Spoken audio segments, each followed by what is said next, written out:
These people who do not understand basic economics will want to impose price controls, which end up causing shortages of those price-controlled items. If you come from a Marxist-Leninist and anti-capitalist intellectual background and have zero understanding of what the law of supply and demand is, you might think that by legislating a wage increase, you're causing Filipinos to earn more. Makabayan Bloc representatives, Representative Renee Co of the Kabataan Partylist and Representative Tonchi Tinio of the ACT Teachers Party List.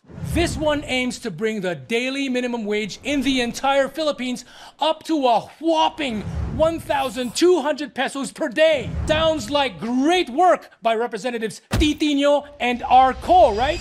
Well, not so fast. These people who do not understand basic economics will want to impose price controls, which end up causing shortages of those price-controlled items. These people don't understand the law of supply and demand, which basically says that if too many people want something that is scarce, that scarce item becomes more expensive. Conversely, if there is an overabundance of something and too few people want it, then the price of that item tends to go down. Price controls are common in communist-run countries like Cuba and North Korea.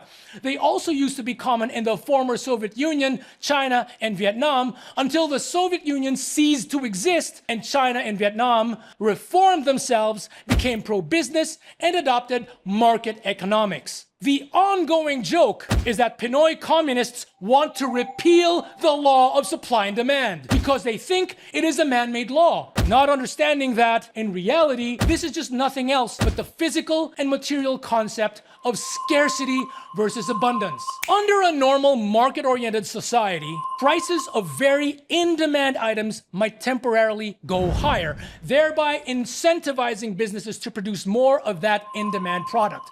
And as the supply of that product increases, the price would eventually stabilize down to a more accessible level as the product eventually increased in its supply in order to meet that higher demand. It's just sad because so many Filipinos, especially those who've been brainwashed to think that capitalism is evil, seem to have a very, very unscientific way of looking at the world. And in line with this inability to understand these underlying basic, concrete, and even physical concepts like abundance versus scarcity, concepts that are not mere social constructs, is the inability to look at a problem holistically and systemically.